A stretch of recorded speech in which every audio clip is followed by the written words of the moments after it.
రోజు రోజుకి గోల్డ్ రేట్లు పెరుగుతున్నాయి. తాకట్లో ఉన్న బంగారానికి వడ్డీలు పెరుగుతున్నాయని టెన్షన్ పడుతున్నారా? కొమ్మూరి గోల్డ్ వచ్చాక ఆ టెన్షనే పోయింది. కొమ్మూరి గోల్డ్. విశాఖపట్నం చినముసిడివాడకు చెందిన రాధా గాయత్రి అనే 27 ఏళ్ల యువతి మీకు ఈ ఫోటోలో కనిపిస్తున్నారు. సో ఈ మహిళ ఒక వివస్త్రగా ఊరుగాని ఊర్లోన ఒక హోటల్ గదిలోన శవంగా మారి కనిపించింది. అది కూడా తన భర్తకి. తెల్లవారేసరికి చూసేటప్పటికి ఆవిడ బెడ్ కిందన పడి ఉంది. అలాగే ఎటువంటి వస్త్రాలు కూడా లేవు. ముక్కులోంచి రక్తం గారుతూ ఉన్న మృతదేహాన్ని చూసి ఒక్కసారిగా ఉలిక్కి పడ్డాడు ఆమె భర్త సౌమ్య. అతని పేరు సౌమ్య శ్రీచరణ్. సో సౌమ్య శ్రీచరణ్ అలాగే భార్య రాధా గాయత్రి. ఈవిడ వస్త్రాలు లేకుండా కూడా హోటల్ గదిలోన మరణించి ఉన్న సందర్భాన్ని ఈయన చూడంగానే ఒక్కసారి కూడా తెల్లవారి షాక్ కి గురయ్యాడు. ఏదో ఎంజాయ్ చేద్దామని చెప్పేసి ఒక హాలిడే ట్రిప్ కోసం మేము వస్తే ఈ నా భార్య ఇలా మృతురాలుగా కనిపించింది, అది కూడా చూడకూడని స్థితిలో కనిపించింది అని ఆయన ఆవేదన వ్యక్తం చేస్తూ కూడా వెంటనే పోలీసులకి ఇన్ఫార్మ్ చేయడము, వెంటనే వాళ్ళు వచ్చి ఆ హోటల్ వాళ్ళు స్టే చేసిన హోమ్ ని వెంటనే కూడా అక్కడ ఉన్న వాటన్నింటినీ కూడా ఫోరెన్సిక్ డిపార్ట్మెంట్ వచ్చి అన్ని ఆధారాలని కూడా సేకరించింది. అసలు ఈ మృతి వెనుక గల కారణాలు ఏంటి అని అనేక రకాల అనుమానాలని కూడా వ్యక్తం చేశారు. అయితే అసలు విషయానికి వస్తే వీళ్ళిద్దరూ కూడా సాఫ్ట్వేర్ ఎంప్లాయీస్. సో గాయత్రికి 27 సంవత్సరాలు, భర్త శ్రీచరణ్ ఈయన కూడా సాఫ్ట్వేర్ ఎంప్లాయీగా పనిచేస్తూ ఉన్నాడు. సో ఇతను పూణేలోనే సాఫ్ట్వేర్ ఎంప్లాయీగా పనిచేస్తూ ఉన్నాడు. అలాగే సౌమ్య గాయత్రి గుర్గావ్ లో పనిచేస్తూ ఉన్నారు. సో ఇద్దరు కూడా రెండు వేరు ప్రాంతాల్లోనే పనిచేస్తూ ఉన్నారు. సో గత ఏడాది నవంబర్ లో వీళ్ళిద్దరికీ కూడా వివాహం జరిగింది, నవంబర్ 8న.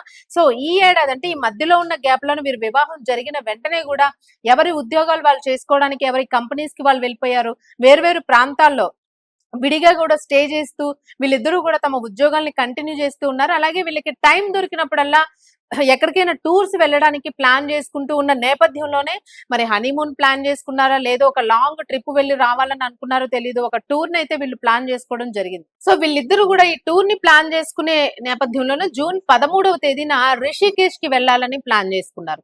సో ఈ రిషికేష్ ట్రిప్ లోనే వీళ్ళిద్దరూ కూడా దౌంతాలోని రిషికేష్ ప్రాంతంలోనే అక్కడ దగ్గరలో ఉన్న ముస్సోరి అనే ప్రాంతంలోని దౌంతా డౌన్ ఒక ఏరియా ఉంటుంది. అక్కడ బ్లిస్ అనే ఒక హోమ్ స్టే లోని వీళ్ళిద్దరు స్టే చేయడం జరిగింది. సో అన్ని చక్కగా చూసుకున్నారు, దేవుడి దర్శనాలు చేసుకున్నారు. అలాగే వాళ్ళకి ఉన్న సమయాన్ని కూడా ఎలా ఎంజాయ్ చేయాలనేది ఒక షెడ్యూల్ ప్లాన్ చేసుకున్నారు. బట్ ఆ షెడ్యూల్ లో భాగంగానే వాళ్ళు ఆ హోటల్ కి చేరుకున్న తర్వాత కాస్త రిలాక్స్ అవుదాము అనే ఉద్దేశమా లేకపోతే ఇంకోటా తెలీదు, వాళ్ళు నైట్ అంతా కూడా చక్కగా కొంత ఆల్కహాల్ సేవించారు అనేది అయితే ఇందులో తెలుస్తూ ఉంది. అది సేవించి ఇద్దరం కూడా తెల్లవారి 3:30 ప్రాంతంలోనే నిద్రపోయాం మేము, అప్పటి వరకు కూడా చాలా బాగా ఎంజాయ్ చేశాము అని చెప్పేసి భర్త కూడా పోలీసులకి వాంగ్మూలం ఇవ్వడం జరిగింది. ఆ భర్తను పోలీసులు ఎంక్వైరీ చేశారు. అసలు ఏం జరిగింది, ఎందుకు ఈ స్టేజ్ లోన భార్య నేల మీద ఎందుకు పడుకుని ఉన్నారు, ఏదైనా గొడవ జరిగిందా ఇద్దరి మధ్య కూడా, ఎందుకంటే ఇద్దరు కూడా వేరుగా ఉంటూ ఉన్నారు. ఆయన పూణేలో ఉన్నాడు, ఈవిడ గుర్గావ్ లో ఉండి జాబ్ చేస్తూ ఉన్నారు.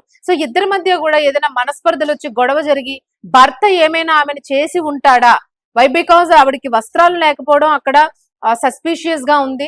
మరి మిడ్ నైట్ కాబట్టి ఒకవేళ వాళ్ళ ఆల్కహాల్ మద్యం సేవించి ఉన్నారు, ఒకవేళ వాళ్ళ ఫిజికల్ రిలేషన్ లో ఆ రకంగా ఏమైనా ఆవిడ ఒంటి మీద వస్త్రాలు లేకపోవడం, అలాగే ఆ మద్యం సేవించి ఉండడం, లేన బాడీ డిహైడ్రేట్ అయ్యి స్ట్రోక్ లాంటిది ఏమైనా రావడం వల్ల ఏమైనా ముక్కులోంచి బ్లడ్ వచ్చి ఆవిడ మృతి చెందిందా.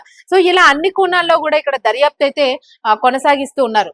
మొత్తానికి ఏ రకంగా చూసుకున్నా కూడా ఇక్కడ మనకు చూసుకుంటే చక్క ఫొటోస్ లో ఇద్దరు కూడా చాలా నిండుగా చక్కగా కనిపిస్తూ ఉన్నారు. ఇద్దరు కూడా చూడడానికి చాలా అందంగా ఉన్నారు.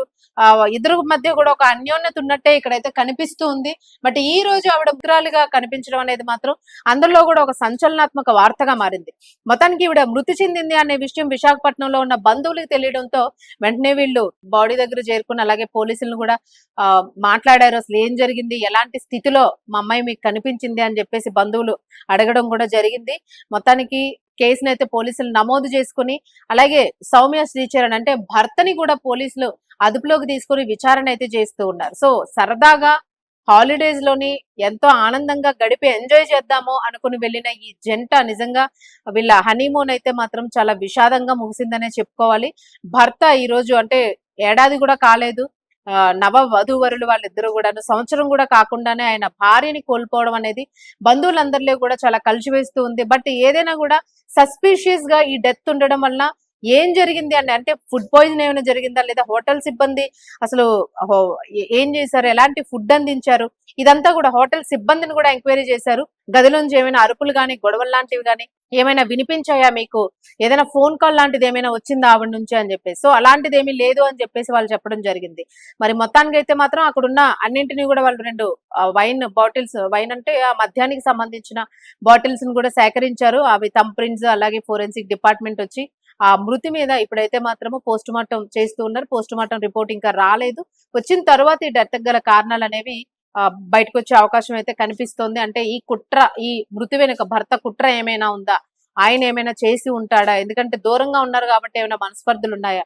సో ఈ నేపథ్యంలోనే విచారిస్తూ ఉన్నారు. అలాగే కుటుంబ సభ్యుల్ని కూడా విచారించారు. వాళ్ళు కూడా అన్యోన్యంగా ఉండేవాళ్ళు. ఎలాంటి మనస్పర్ధలు లేవు. మరి ఒకరికొకరు దూరంగా ఉన్న తరుణంలో ఏమైనా ఉన్నాయా అనేది మాకైతే తెలీదు అని చెప్పేసి వాళ్ళు కూడా చెప్పడం జరిగింది. మొత్తానికి ఏదైనా వీళ్ళ వివాహం విషాదాంతంగా ముగిసింది ఈ రోజు వాళ్ళ హనీమూన్ అనేది. సో ఇది మాత్రం బంధువుల్ని కలిచివేస్తోంది. మరి రిపోర్ట్ వస్తే గాని గాయత్రికి సంబంధించిన డెత్ ఎలా జరిగింది అనే డీటెయిల్స్ అయితే తెలిసే అవకాశం లేదు. వచ్చిన తర్వాత గాని మనం అప్డేట్ చేయలేం దీన్ని. సో మొత్తానికి ఇదైతే మాత్రం కుటుంబ సభ్యుల్ని అలాగే భర్తని కూడా తీవ్రంగా కలిచివేసింది.